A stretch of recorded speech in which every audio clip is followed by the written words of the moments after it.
దారుణంగా హింసించారు ఇదే చంద్రబాబు నాయుడు. ఎవరి గురించి చెప్తారా మీరు? ఎక్కడ ఎవరి గురించి మాట్లాడతారు?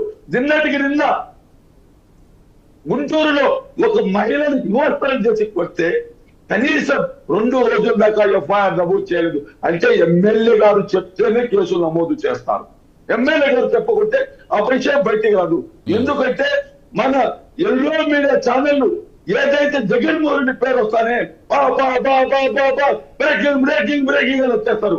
ప్రజల సమస్యల పైన ఏనాడు కూడా ఈ ఎల్లో మీడియా నోరెత్తి మాట్లాడలేదు. కేవలం కనీసం వాళ్ళ పేపర్లు కూడా రాశారు గారు. అదే విధంగా సార్ ఏదైతే ఎక్కడైతే జగన్మోహన్ రెడ్డి గారు బయటికి వస్తున్నారు కేవలం పేద ప్రజల కోసం వస్తున్నారు.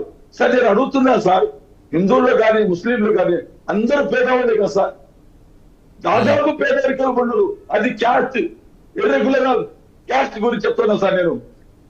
అలా కాదు, ఇప్పుడు ఇక్కడ మీకు సమస్యల పరిష్కారం అంటే ఇవన్నీ చెప్పడానికి ఢిల్లీ వెళ్తున్నారా?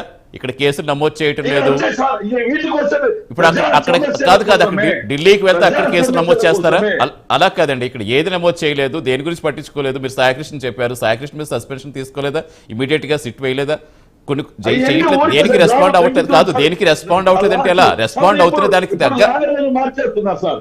ఇప్పుడు లాయర్లను మార్చేస్తున్నారు, ఏం మార్చేస్తున్నారు? ప్రెజర్ పెడుతున్నారు, లాయర్లను మార్చేస్తున్నారు. ఆ లాయర్లు వద్దని అంటే ఒక రకంగా నేను హైకోర్టు చెప్పింది ఆ లాయర్లు ఎందుకు మారుస్తున్నారు ఆ విషయాన్ని గురించి సాయికృష్ణ తల్లే డైరెక్ట్ గా వచ్చి హైకోర్టులో పిటిషన్ వేయాలని. దానికి బదులుగా సాయికృష్ణ చిన్నమ్మ పిటిషన్ వేస్తే నువ్వు ఎవరమ్మా వేసేదానికి సాయికృష్ణ తల్లే రావాలి అని హైకోర్టు ఆర్డర్ ఇచ్చిన విషయం. ఎందుకు ఇంత జరుగుతుందంటే అన్ని అబద్ధాలే, డోళ్లు కొట్టుకోవడం. మొన్నటి ఏమన్నారు, 22 లక్షల ఉద్యోగాలు వచ్చేసాయి, ఓ కంపెనీలు వచ్చేసేదారు. తీరా నిన్న ఎంఎస్ఎంఈల గురించి శోభా మంత్రి గారు, కేంద్ర మంత్రి గారు శోభా గారు చెప్పేశారు 4,500 ఎంఎస్ఎంఈలు మూతపడ్డాయి.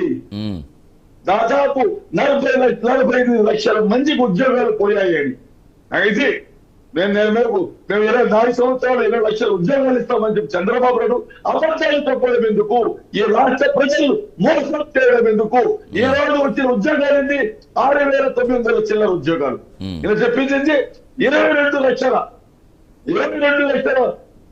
వచ్చే కంపెనీలు వచ్చేసేందుకు ల్యాండ్ అవుతున్నారు. ఇక్కడ వచ్చింది ఎంత సార్? 10 కంపెనీలు, అందులో పూర్తి అయినాయి 2 కంపెనీలు మాత్రమే.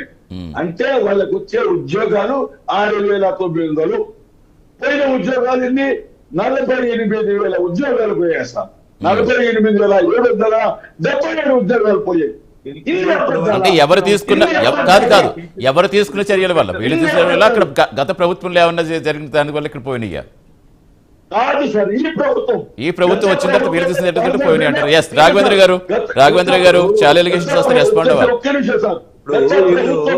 వస్తాను మోయినద్రి గారు, ఒక్క నిమిషం అన్ని ఒకసారి అడిగితే మళ్ళీ అర్థం కాదు కదా ఒక్కొక్క దానికి. వాళ్ళకి ఎట్లా అంటే పచ్చ కామెరలోకి లోకమంతా పచ్చగా కనిపించినట్టు కానీ వీళ్ళ కళ్ళు గాని వీళ్ళ ఆలోచనలు గాని వీళ్ళ గుర్తు గాని మారలేదు.